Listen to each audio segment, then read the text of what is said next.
मित्रांनो, ठरलं तर मग या मालिकेच्या आजच्या भागामध्ये सायली आता अर्जुनच्या आठवणीत पूर्णपणे रमून गेलेली असते. तिला आता त्या कॅम्पमधील क्षण आठवतात. अर्जुन हा अगदी प्रेमाने तिच्याकडे पाहतो आणि हसतो. मग नंतर दारातून डोकावून सुद्धा जेव्हा मी अर्जुनकडे पाहत होते तेव्हा देखील अर्जुन माझ्याकडे पाहत होता. हे सर्व क्षण सायलीला आठवतात आणि ती त्या स्वप्नांमध्येच अगदी रंगून गेलेली असते. तिच्या चेहऱ्यावर एक वेगळंच स्माईल असतं. त्याचवेळी आता कुसुम म्हणते, सायली काय ग, लक्ष कुठे आहे? मग आता सायली काहीच बोलत नाही. मग कुसुम हसतच म्हणते, उद्या संक्रांत साजरी करण्यासाठी मी त्यांना इकडे यायला सांगितलंय हां. मग सायली विचारते, कुणाला? त्यावेळी कुसुम पुन्हा हसतच म्हणते, अगं तुझ्या यांना. त्यांना मी सांगितलंय की उद्या इकडे यायचं म्हणजे यायचंच. त्यावेळी सायली आता खूपच खुश होते आणि कुसुमजवळ जाऊन बसते आणि विचारते, खरंच का? त्यानंतर सायली आता खूपच विचार करते आणि कुसुमला म्हणते, पण कुसुमताई, हे जर आले तर मधुभाऊ चिडतील. मग यांनाही त्रास होईल आणि मधुभाऊंनाही. मला हे नाही ग आवडणार, पण उगीच दोघांनाही त्रास. त्यावेळी कुसुम म्हणते, हो ते कळतंय ग मला, पण या त्रासातून नक्कीच चांगलं काहीतरी होईल असं मला वाटतंय.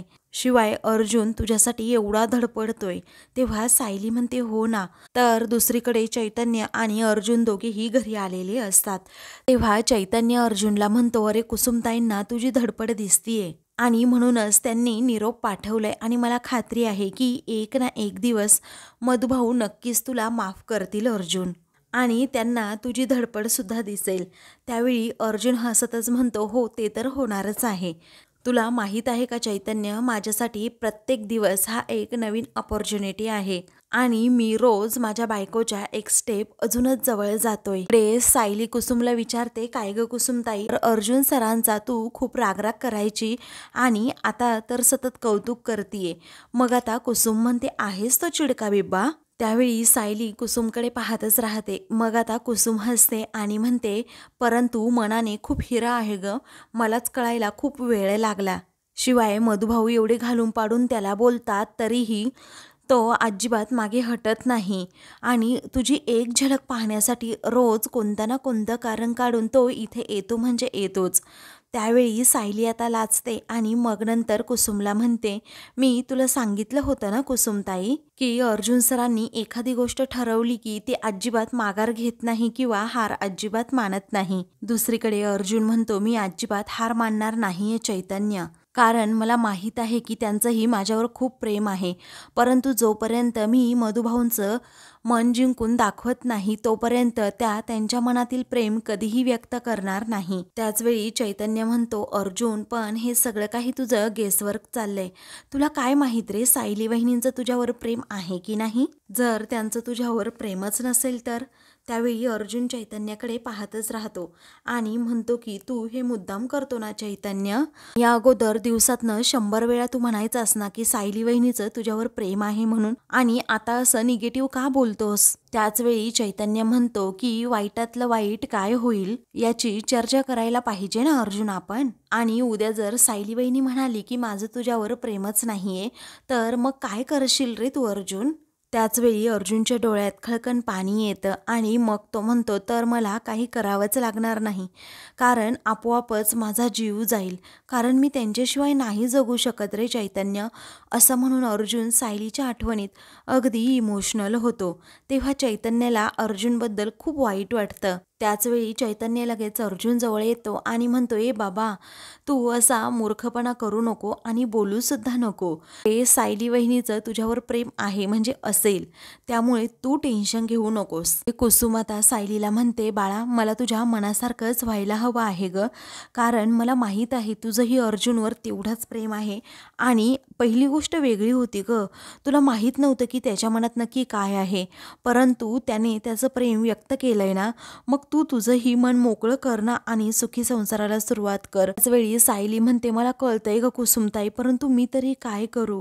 जोपर्यंत मधुभाऊ मला परमिशन देत नाही ना तोपर्यंत मी अशी त्यांच्यासमोर माझं मन नाही व्यक्त करू शकत, कारण मधुभाऊ किती हट्टी आहे तुला माहीत असेल ना.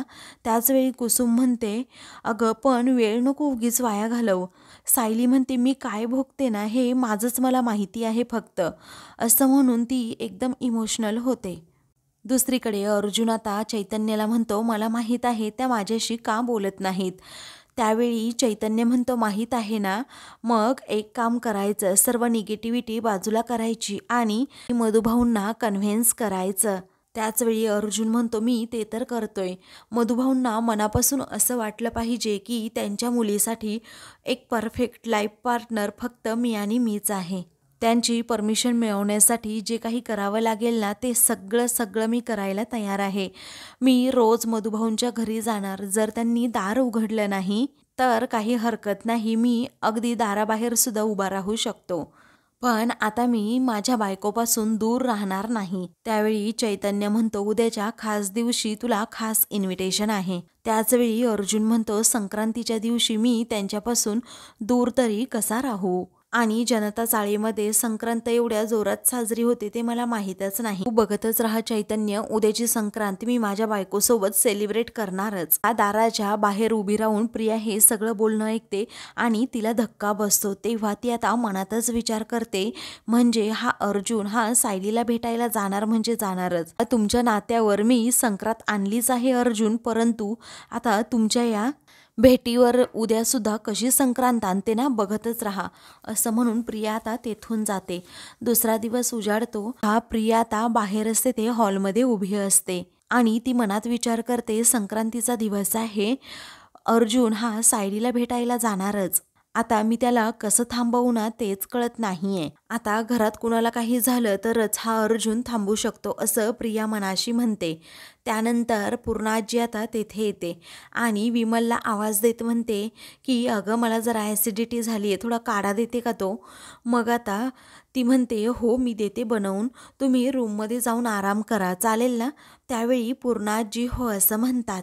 तेव्हा आता प्रियाला आठवतं की जेव्हा आम्ही आश्रमात राहत होतो तेव्हा मधुभाऊंना असंच पित्त झालं होतं, मग सायलीने त्यांच्यासाठी मोहरीचं पाणी आणून दिलं होतं, म्हणजे मोहरीच्या पाण्याने उलट्या होतात आणि सर्व पित्तसुद्धा निघून जातं.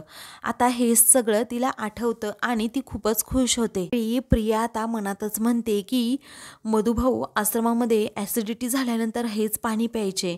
आता मी एक काम करते, हेच पाणी जर म्हातारीला दिलं तर अपाय काहीच होणार नाही, परंतु उलटीसारखं फील होईल आणि मग अर्जुनला इथे थांबावंच लागेल. त्यावेळी प्रिया ठरवते पूर्ण आजीला सुद्धा हेच पाणी द्यायचं, जेणेकरून तिला त्रास होईल आणि तिच्या तब्येतीसाठी अर्जुन घरी थांबेल, सायलीकडे जाणार नाही.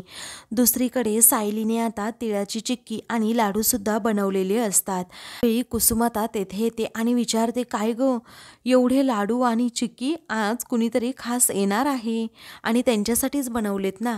त्यावेळी तुझ्या या खास पाहुण्यांना ना गेल्या वर्षी माझ्या हातची तिळाचे लाडू आणि चिक्की फारच आवडली होती आणि म्हणून मी केली, असं सायली म्हणते. तेव्हा कुसुम म्हणते, पण एवढं का केलंय तू? त्यावेळी सायली म्हणते, अगं मला त्या घरी सुद्धा पाठवायच्यात. तेव्हा कुणाच्या घरी? सुभेदारांच्या घरी का? असं कुसुम विचारते. तेव्हा सायली म्हणते, हो मला सुभेदारांच्या घरी सुद्धा पाठवायच्या आहेत. तेव्हा कुसुमला टेन्शन येतं. दुसरीकडे प्रिया आता किचनमध्ये जाते, मनातच विचार करते, हा विमलची ना नुसती या किचनमध्ये लुडबुड सुरू असते, तर विमल तिच्याकडे दुर्लक्ष करत असते आणि पूर्णाजींसाठी काढा बनवत असते. मग त्याच वेळी आता प्रिया ही एका मगामध्ये कॉफी आणि म्हणते, विमलताई मी ना अर्जुनला कॉफी देऊन येते हा. आता विमल म्हणते, नको नको, तुम्ही गेल्यानंतर अर्जुन दादा हे उगीच चिडतील, त्यामुळे मीच त्यांच्यासाठी कॉफी घेऊन जाते. त्यावेळी प्रिया म्हणते, बरोबर आहे तुमचं, कारण अर्जुन चिडल्यानंतर उगीच अख्खं घर डोक्यावर घेतो. मग आता विमल लगेच कॉफी घेऊन अर्जुनसाठी तेथून जाते. आता विमल गेल्यानंतर प्रियाला खूपच आनंद होतो. इकडे सायली आता म्हणते, आज हे येणार आहेत ना, मग मी यांच्याकडे पाठवील आणि मला मनातून असं वाटतंय की तिळाच्या वड्या ते अगदी आवडीने खातील आणि चवीने सुद्धा खातील. त्याच वेळी आता कुसुम विचारते, हा तुझा वेडेपणा म्हणायचा की भोळसटपणा म्हणायचा? त्याचवेळी सायली म्हणते, तुला हवं ते म्हण ग, पण आज कसा गोड बोलण्याचा दिवस आहे ना, मग सगळं काही अगदी गोडच होणार. त्याचवेळी सायली म्हणते, हे बघ, आज संक्रांत आहे ना, परंतु पुढच्या वर्षी मी माझ्या सासरहून अगदी मानाने तुझ्यासाठी ह्या वड्या पाठवेन. म्हणून ती आता कुसुमच्या तोंडातच लाडू टाकते. त्याचवेळी कुसुम आता हसते आणि म्हणते, काय ग, एवढा आत्मविश्वास तुझ्यात येतो तरी कुठून ग? त्याचवेळी सायली म्हणते, यांच्या डोळ्यात जो खंबीरपणा आहे ना, त्यामुळे मला माझ्यामध्ये आत्मविश्वास येतो. आता सायलीचा मूड खूप छान आहे हे पाहून कुसुम आता तिच्या तोंडात ती वडी टाकते. मग सायली आता ती खाते आणि म्हणते, खूप छान झाली आहे ना? मग कुसुम म्हणते, हो. दुसरीकडे प्रियाला आता मोहरीचा काढा बनवायचा असतो. अगोदर ती मोहरी शोधते आणि मग लगेच मिक्सरमध्ये फिरवून घेते आणि लगेच त्याचा काढासुद्धा बनवते. त्यानंतर आता ती एका कपामध्ये तो काढा ओतते आणि म्हणते की एकदा का आपल्या ॲसिडिटी पेशंटनी हा काढा पेला ना, मग मळमळ, चक्कर, उलट्या हे सगळं सुरू होईल. मग या वयामध्ये पूर्ण आजीला चक्कर आली किंवा उलटी झाली तर घरातील सर्वजण अगदी घाबरूनच जातील. तर दुसरीकडे आता पूर्ण आजी या हॉलमध्ये आलेले असतात. तेव्हा विमल, त्याचबरोबर कल्पना आणि प्रिया या तिघीही आता पूर्णाजीला सारख्या सारख्या म्हणत असतात की काढा पिऊन घे, परंतु पूर्णाजी ऐकतच नसते. ती म्हणते की आता मला एकदम ओके वाटतंय, मी जरा पडले होते ना, मला बरं वाटतंय, आता काढ्याची गरजच नाही. मग प्रिया म्हणते, अगं तुला एवढासा काढा प्यायचा आहे आणि त्यासाठी 3-3 बायका फोर्स करताय, तरी तू काढा पेत नाही, असं का ग करते पूर्णाजी? त्यावेळी पूर्णाजी आता म्हणतात की नको आहे मला तो तन्वी काढा, अगं मला नाही प्यायचा आहे तो काढा, असं म्हणून त्या नकार देतात. त्याचवेळी आता कल्पना म्हणते, मी ना आता काय करते, जास्त साखर टाकून ना एकदम गोड अशी तुमच्यासाठी कॉफी बनवते, चालेल का पूर्णाई? त्यावेळी पूर्णाजी म्हणतात, हो चालेल ना शहाणी ग माझी बाई, असं म्हणून त्या तिचं कौतुकच करू लागतात. त्यानंतर आता कल्पना म्हणते, अजिबात नाही कॉफी वगैरे मिळणार, मी तुम्हाला कॉफीच देणार नाही, हा काढा पिऊन घ्या गुपचूप. मग आता पूर्णाजी म्हणतात, काय ना, हा काढा प्यायचा आहे मी? त्यावेळी कल्पना म्हणते, हो, याच्यापासून तुमची सुटका नाही. त्याचवेळी आता प्रियाला असं वाटत असतं की पटकन पूर्णाजीने काढा पिऊन घ्यावा, जेणेकरून आता त्यांना त्रास होईल आणि अर्जुन तो त्रास पाहून इथेच थांबेल. मग त्यानंतर पूर्णाजी या म्हणतात, थांब, माझा प्रताप येऊ दे, जिना मी तक्रारच करते. तेव्हा करा तक्रार तुम्ही माझी, माझी काही हरकत. कल्पना म्हणते आणि पूर्णाजींना तो काढा प्यायलाच सांगते. तर प्रियाची नजर सारखी अर्जुनच्या खोलीकडे असते, कधी एकदा तो बाहेर जायला निघेल या विचाराने. मग आता पूर्णाजींना ती म्हणते, तू रूममध्ये चाललीस का? तेव्हा त्या म्हणतात, हो, मी रूममध्ये चालले, जरा तिथे जाऊन पडते. त्यानंतर आता प्रिया ही खूप टेन्शनमध्ये येते की ही म्हातारी तर रूममध्ये निघाली, हिला एवढा मोहरीचा काढा दिला तरीही हिला काहीच होत नाही, असं कसं, असं म्हणून प्रिया टेन्शनमध्ये येते. तेव्हा आता विमल जेव्हा पूर्णाजींना इकडे घेऊन चाललेली असते, तेव्हा पूर्णाजी आता अचानक थांबतात. मग प्रियाला आता खूपच आनंद होतो की बरं झालं पूर्णाजी एकदाची थांबली, म्हणजे तिला चक्कर येतीये, हा विचार करूनच ती पूर्णाजींकडे पाहून हसते. तर आता पूर्णाई, काय झालं तुम्हाला? असं आता कल्पना धावत असते ते विचारते. त्यावेळी पूर्णाजी आता पटकन तेथे खुर्चीवर बसतात. मग त्यानंतर अर्जुन आणि चैतन्य दोघेही आता गप्पा टप्पा मारतच निघालेले असतात. तेव्हा ते हॉलमध्ये पाहतात तर पूर्णाजींना चक्कर येते, म्हणून ते खूप घाबरतात. अर्जुन आता धावत असते ते तो पूर्णाजी, काय झालं, काय झालं, असं विचारतो. त्याचवेळी पूर्णाजी म्हणतात की मला ना थोडी चक्कर येते आणि असं मळमळल्यासारखं होतंय. त्यावेळी मी पटकन पाणी देते हा पूर्णाजी तुम्हाला, असं प्रिया म्हणते. त्याचवेळी आता अर्जुन म्हणतो, थांबा पूर्णाजी, मी पटकन अश्विनला कॉल करतो. तेव्हा चैतन्य विचारतो, पूर्णाजी तुला बरं वाटतंय का नक्की? मग आता त्या म्हणतात, नाही रे, खूप मळमळल्यासारखं होतंय. पूर्णाजी आता पाणी पितात, परंतु त्यांना अजूनही बरं वाटत नाही. तेव्हा घरातील सर्वजण आता खूपच टेन्शनमध्ये येतात. इकडे आता अश्विन कॉल रिसीव करत नाही, म्हणून आता अर्जुनला टेन्शन येतं. इकडे पूर्णाजींना खूप मळमळल्यासारखं होतंय. तेव्हा तुम्हाला उलटीसारखं होतंय का? चला आपण आता वॉशरूममध्ये जाऊयात, असं आता कल्पना म्हणते. त्याचवेळी आता लगेच त्या दोघीही, म्हणजे विमल आणि कल्पना या दोघीही पूर्णाजींना घेऊन वॉशरूमकडे जायला निघतात. मग आता इकडे चैतन्य विचारतो, काय रे, अश्विनला फोन लागला का? मग आता अर्जुन म्हणतो, नाही रे, तो घेतच नाहीये. मग आता सारखा सारखा करत राहा म्हणजे त्याला समजेल काहीतरी इमर्जन्सी आहे, तो पटकन घरी सुद्धा येईल, असं आता चैतन्य म्हणतो. अर्जुन म्हणतो, हो, तेच करण्याचा प्रयत्न करतोय मी. तर भामटी प्रिया मात्र हसू लागते, कारण तिचा प्लॅन आता सक्सेसफुल होणार असतो. तिला असं वाटत असतं की अर्जुन आता तिकडे सायलीच्या इकडे जाणारच नाही संक्रांतीसाठी, या दोघांना एकत्र येऊ द्यायचंच नाही, हा तिचा प्लॅन असतो. आणि आता तो प्लॅन सक्सेस झाल्यामुळे ती मात्र गालात हसते. पुढे आता अर्जुन म्हणतो, मी ना मेसेज टाकून ठेवतो म्हणजे अश्विनला कळेल की इमर्जन्सी आहे, मला असं वाटतंय तो तिकडे ऑपरेशन थिएटरमध्ये असेल, असं अर्जुन आता म्हणतो. त्याचवेळी आता चैतन्य म्हणतो की हो ना, मलाही असंच वाटतंय, अरे पण तू मेसेज नक्कीच टाकून ठेव.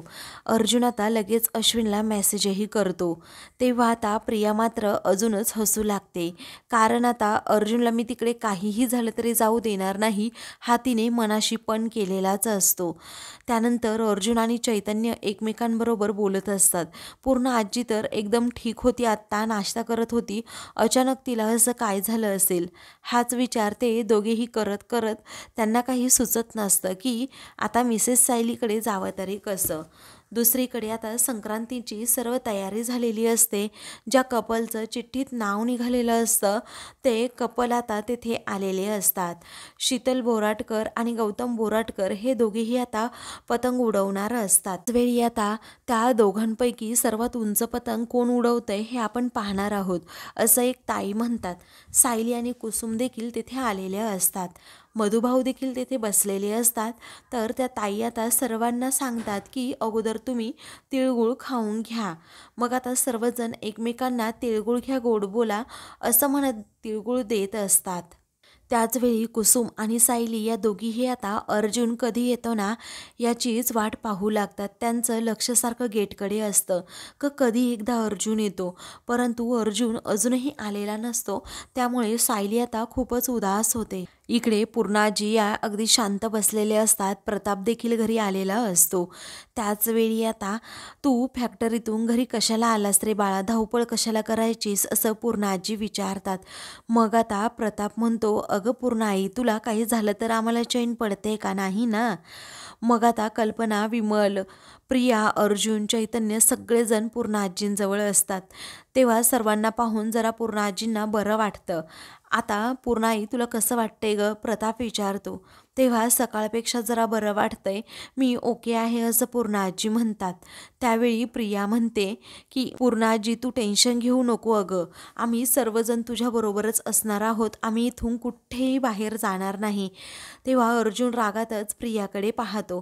तर प्रिया आता गालातच हसते आणि पुन्हा एकदा पूर्णाजीला म्हणते, तुला काही झालं तर आम्ही असतो ना तुझ्याजवळ सगळेजण, मग असं टेन्शन घेण्याची गरज नाही, तुला सोडून कुठेही म्हणजे कुठेही जाणार नाही.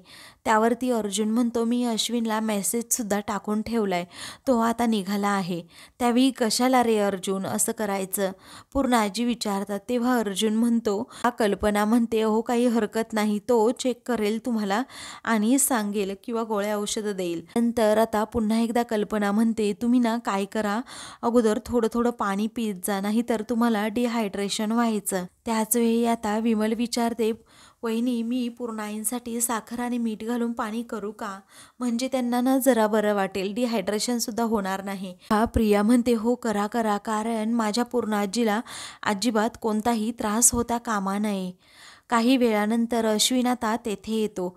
मग आता प्रिया विचारते, काय रे, कुठे होतास, अरे पूर्णाजीला किती त्रास होत होता. मग आता अश्विन म्हणतो, जरा इमर्जन्सी होती त्यामुळे अडकलो होतो. त्यानंतर अश्विन विचारतो, कसं वाटतंय. मग आता पूर्णाजी म्हणतात, आता बरं वाटतंय जरा. तेव्हा अश्विन लगेच पूर्णाजींना चेक करतो. मग आता चोंबडी प्रिया ही मध्ये मध्येच बोलू लागते, अश्विन, अरे तुला कसं सांगू मी, मगापासून पूर्णाजींना उलट्या काय होत आहे, चक्कर काय येते, अगदी जीव कासावीस झाला होता रे त्यांच्या काळजीने. तेव्हा अर्जुनला आता प्रियाच्या या खोटं बोलण्याचा प्रचंड राग येत असतो. रागात पाहत त्याला असं वाटत असतं की प्रियाच्याने एक कानाखाली द्यावं, परंतु आता त्याचाही नाईलाज असतो. मग नंतर अश्विन आता पूर्णाजी, तुला उलटी झाल्यानंतर आता कसं वाटतंय, बरं वाटतंय का? तेव्हा पूर्णाजी काही उत्तर देण्याच्या आतच प्रिया म्हणते, अश्विन मला काय वाटतंय रे, आपण पूर्णाजीला हॉस्पिटलमध्ये ॲडमिट करायचं का? तेव्हा घरातील सर्वजण आश्चर्याने तिच्याकडे पाहू लागतात. ही प्रिया अशी काय बोलतीये की ॲडमिट वगैरे करायचं? त्यानंतर अश्विन म्हणतो, अगं थांब तन्वी, मला बघू तर दे, चेक तर करू दे पूर्ण आजीला. त्यावेळी प्रिया म्हणते, अरे अश्विन आपण ॲडमिटच करूया ना पूर्ण आजीला. तेव्हा अर्जुन अजूनच रागात प्रियाकडे पाहतो, कारण त्याला आता थोडं थोडं समजत असतं की ही नक्की कशासाठी करतीये. मग आता अर्जुनला प्रचंड राग येतो. तो रागातच म्हणतो, अश्विन हिला सांग काहीही झालेलं नसताना उगीच पॅनिक सिच्युएशन क्रिएट करण्याची गरज नाही. तेव्हा प्रिया आता रागातच अर्जुनकडे पाहते. तर घरातील सर्वजण एकदम गप्प बसतात. तेव्हा अर्जुन देखील आता खूप रागात प्रियाकडे पाहतो. तर आता मित्रांनो, पुढील भागामध्ये अर्जुन हा फायनली सायलीकडे संक्रांत साजरी करण्यासाठी येतोच. मग तेथे आता अर्जुन आणि सायली या दोघांच्या जोडीची पतंग उडवण्याची स्पर्धा सुरू होते. त्यावेळी अर्जुन आणि सायली एकमेकांकडे पाहतच राहतात. मग सायली आता इशारा करून पतंग उडवा असं म्हणते आणि गालातच हसते. तेव्हा अर्जुनला खूपच आनंद होतो. तेथे असणारे सर्वजण अर्जुन सायली मोठ्यानेच आता चीअर अप करत असतात. दोघांनाही म्हणत असतात की अजून वर उंच पतंग उडवा. त्यावेळी सायली आता खूपच खुश होते आणि अर्जुनला पुन्हा एकदा इशारा करते. दोघेही आता खूपच खुश असतात आणि कुसुम देखील. तेवढ्यातच आता मधुभाऊ तेथे येतात आणि सायलीचा हात पकडत तिला म्हणतात, बस झालं आता सायली. ते अर्जुन आता सायलीला म्हणतो, सायली ह्या वर्षी आपल्यामध्ये अंतर होतं, परंतु पुढच्या वर्षी आपण दोघेही अगदी जोडीने पतंग उडवू. तेव्हा मधुभाऊंना आता तिळाचा लाडू देत अर्जुन म्हणतो, मधुभाऊ आमच्या नात्यावरची संक्रांत आता तुम्हीच दूर करा, तिळगुळ घ्या आणि गोड गोड बोला असं म्हणून मधुभाऊंना तो इम्प्रेस करत असतो. तेव्हा सायली खूप कौतुकाने अर्जुनकडे पाहते. अशाच मालिकेंचे पुढील भाग पाहण्यासाठी चॅनलला सबस्क्राईब करा.